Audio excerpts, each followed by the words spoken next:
Anjing Kematian, karya Agatha Christie, tahun 1933. Bagian 3, orang keempat. Selalu, Dot dan mimpi-mimpi ini terasa lebih nyata daripada kehidupan itu sendiri. Anda mengerti, Anda bermimpi tentang negeri Anda Belgia? Ia menggelengkan kepala. Tidak, saya bermimpi tentang sebuah negeri yang tidak pernah ada. Tidak pernah. Tapi Anda sudah tahu tentang ini, Emle Dokter. Saya sudah berkali-kali menceritakannya pada Anda. Ia terdiam. Kemudian berkata cepat-cepat. Tapi barangkali tuan ini juga seorang dokter. Dokter yang ahli dalam menangani penyakit-penyakit yang berkaitan dengan otak. Barangkali. Bukan, kata Dokter Ross dengan nada meyakinkan. Tapi saat ia tersenyum kulihat gigi taringnya sangat tajam. Ada kesan seperti serigala dalam diri orang ini. Lalu ia melanjutkan. Saya pikir, mungkin Anda tertarik untuk berkenalan dengan Mr. Anstruder. Dia tahu sesuatu tentang Belgia. Belum lama ini dia mendengar berita tentang biara Anda. Suster Marie Angelique menoleh padaku. Warna merah muda samar merambati kedua belah pipinya. Sebenarnya bukan hal penting. Aku lekas-lekas menjelaskan. Kemarin malam saya makan bersama seorang teman. Dan dia menceritakan tentang reruntuhan tembok-tembok biara itu pada saya. Jadi, biara itu sudah runtuh. Penyataannya berupa seruan pelan yang lebih ditujukan pada dirinya sendiri daripada pada kami. Lalu sekali lagi ia menatapku dan bertanya dengan ragu-ragu. Katakan Monsieur, apakah teman Anda menyebutkan bagaimana biara itu runtuh? Dengan cara bagaimana? Biara itu meledak, kataku. Lalu menambahkan. Para petani takut lewat di dekat sana pada malam hari. Kenapa takut? Sebab di salah satu reruntuhan temboknya ada tanda hitam. Mereka punya kepercayaan tahayul tentang tanda itu. Suster Marie Angelique mencondongkan tubuh. Katakan Monsieur. Cepat, katakan. Seperti apakah tanda itu? Bentuknya seperti seekor anjing besar, sahutku. Para petani itu menyebutnya anjing kematian. Jeritan nyaring terlontar dari bibir suster itu. Kalau begitu, benar rupanya, benar. Segala yang saya ingat itu benar. Bukan sekadar mimpi buruk mengerikan. Semuanya benar-benar terjadi. Benar-benar terjadi. Apa yang terjadi suster? Tanya sang dokter dengan suara pelan. Suster Marie Angelique menoleh padanya dengan penuh semangat. Saya ingat, di sana. Di undak-undak itu. Saya ingat caranya. Saya menggunakan kekuatan itu seperti kami dulu biasa menggunakannya. Saya berdiri di undak-undak altar dan meminta mereka untuk tidak maju lebih dekat. Saya minta mereka untuk pergi dalam damai. Tapi mereka tak mau mendengarkan. Mereka terus maju. Walau saya sudah memperingatkan. Maka, ia mencondongkan tubuh ke depan dan membuat sebuah gerakan yang aneh. Maka saya lepaskan anjing kematian pada mereka. Ia berbaring kembali di kursinya. Seluruh tubuhnya gemetar. Kedua matanya terpejam. Dokter Ross bangkit berdiri. Mengambil sebuah gelas dari lemari. Mengisi setengahnya dengan air. Lalu ia menambahkan dua tetes cairan dari sebuah botol kecil yang ia keluarkan dari sakunya. Kemudian diulurkannya gelas itu pada Suster Marie Angelique. Minum ini, katanya dengan nada memerintah. Suster itu mematuhinya. Otomatis sepertinya. Kedua matanya menerawang jauh, seakan memandangi visi yang muncul dari dalam dirinya sendiri. Kalau begitu, semuanya benar, kata suster itu.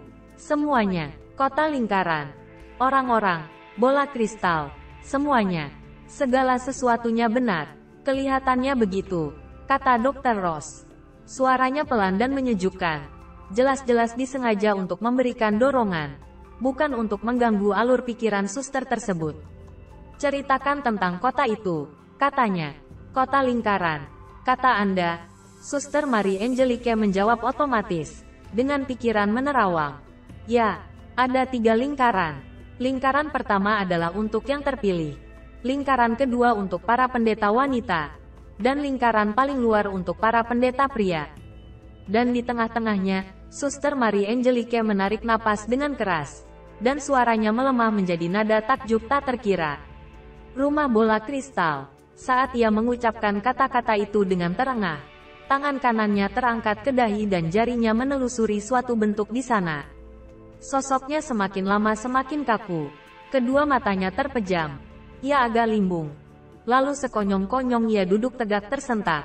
Seakan-akan ia terbangun dengan mendadak. "Apa ini?" katanya dengan bingung. "Apa saja yang saya katakan?" "Tidak apa-apa," kata Dr. Ross. "Anda lelah. Anda perlu istirahat. Kami akan pergi." Suster itu tampak agak bingung saat kami meninggalkannya.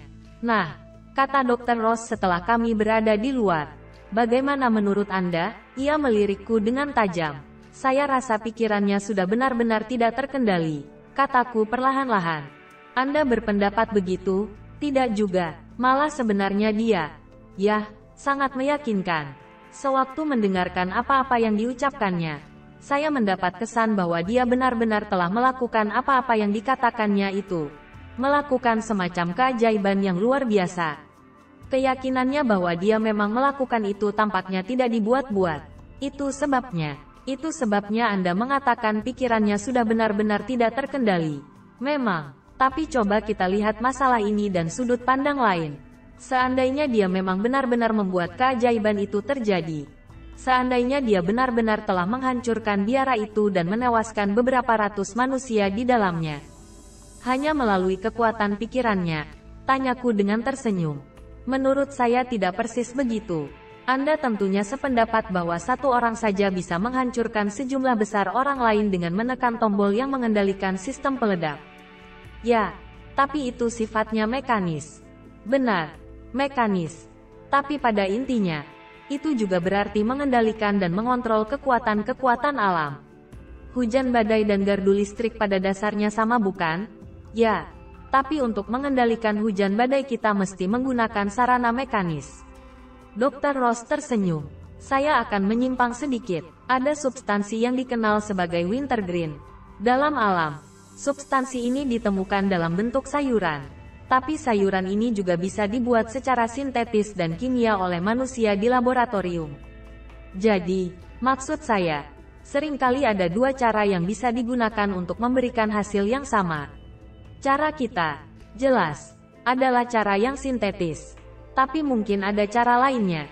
Misalnya, keajaiban-keajaiban yang luar biasa, yang diperlihatkan oleh para fakir India itu, tak bisa dijelaskan dengan mudah. Apa-apa yang kita sebut sebagai supranatural sebenarnya hanyalah hasil alami dari sesuatu yang belum bisa dipahami oleh hukum-hukum kita." "Maksud Anda?" tanyaku dengan terpesona. "Maksud saya tidak bisa sepenuhnya mengabaikan kemungkinan bahwa mungkin saja ada manusia yang punya kemampuan untuk menyadap suatu kekuatan besar yang destruktif, kemudian menggunakannya untuk maksud-maksud pribadi. Cara yang digunakan mungkin kelihatan seperti sesuatu yang supranatural bagi kita, tapi sebenarnya tidak." Aku melongo menatapnya. Ia tertawa. "Ini cuma spekulasi," katanya dengan nada ringan. "Coba katakan, apakah Anda memperhatikan gerakan suster itu ketika dia menyebutkan rumah bola kristal?" Dia mengangkat tangannya ke dahi. "Tepat sekali, dan dia membuat lingkaran dengan jarinya di situ. Persis seperti orang Katolik membuat tanda salib.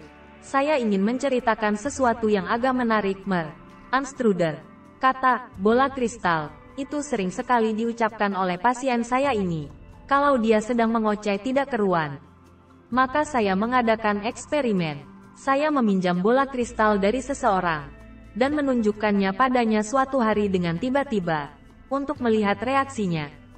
Lalu, hasilnya sangat aneh dan sugestif. Seluruh tubuhnya jadi kaku. Dia memandangi bola kristal itu, seakan-akan tak percaya dengan apa yang dilihatnya.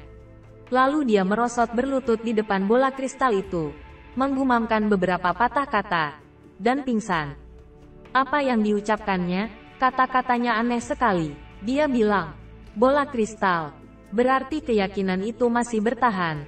Luar biasa, sugestif, bukan? Sekarang kejadian aneh berikutnya. Setelah sadar dari pingsannya, dia lupa sama sekali akan apa yang telah terjadi.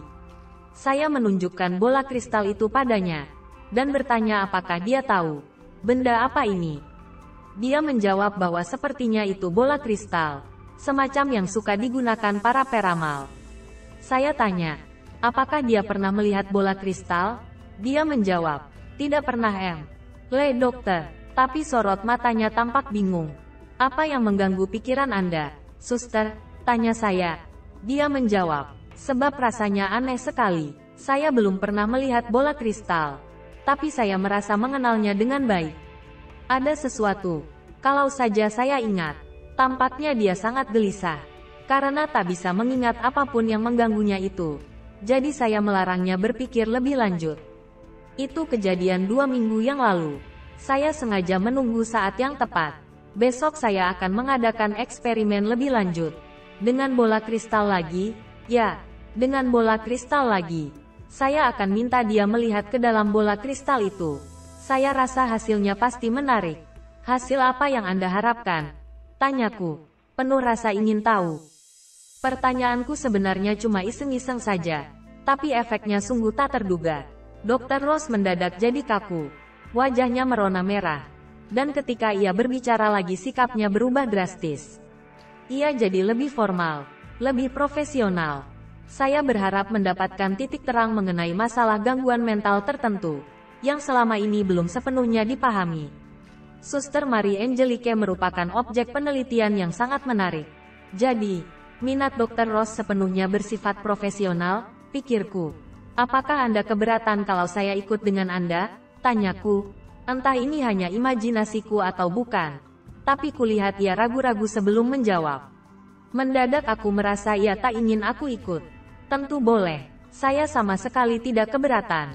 Lalu ia menambahkan. Saya rasa Anda tidak akan terlalu lama berada di sini. Hanya sampai lusa. Aku merasa jawaban itu membuatnya lega. Keningnya tidak berkerut lagi. Dan ia mulai bicara tentang beberapa eksperimennya baru-baru ini terhadap guinea pig.